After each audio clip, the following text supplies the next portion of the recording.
गीत गावैया।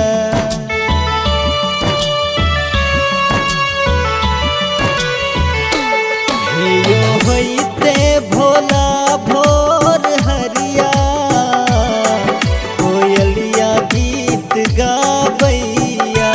अखिया खोलू ने यो बाबा,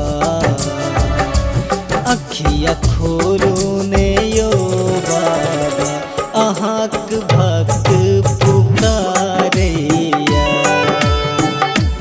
अब की कहू अहाँ के यो बाबा, करोना देख देह कापैया।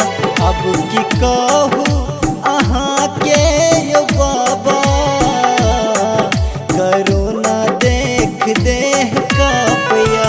पार करबै अहाँ भक्त जन के नैया, पार करबै अहाँ भक्त जन के नैया।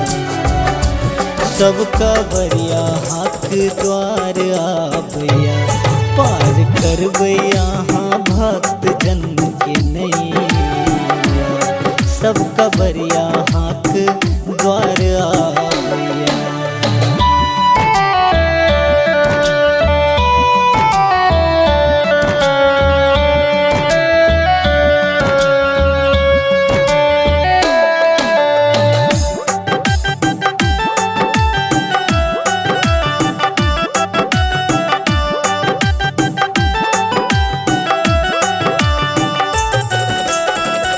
सुल्तानगंज सा बाबा जल भर चलिए, रस्ता में खूब हम जयकारा लगलिए।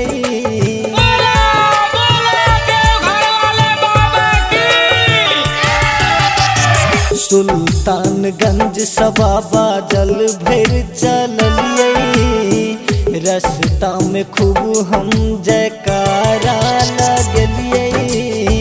श्रावण महीना के हो बाबा हो बाबा, श्रावण के 6 महीना, ऊपर सा खूब मेघ गरजया। बाबा श्रावण के 6 महीना, ऊपर सा खूब मेघ गरजया। पार करबै अहाँ भक्त के डगरिया, पार करबै अहाँ भक्त के डगरिया। सब कवरिया अहाँ के द्वार आबैया, पार करबै अहाँ भक्त के डगरिया। सब कवरिया अहाँ के द्वार आबैया।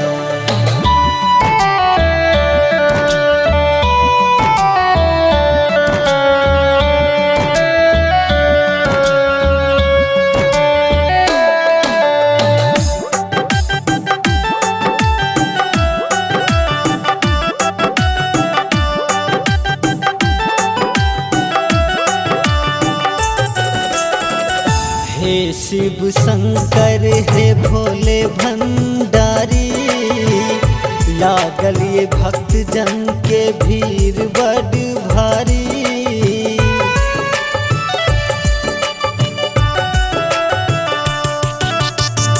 हे शिव शंकर हे भोले भंडारी, लागल ये भक्त जन के भीड़ बड़ भारी। बाबा सुनियो ने हो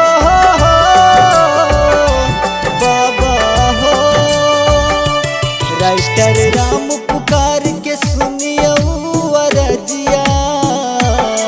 गायक शशि झापा फेरियो नजरिया, राइटर राम पुकार के सुनियो अरजिया। गायक शशि झापा फेरियो नजरिया।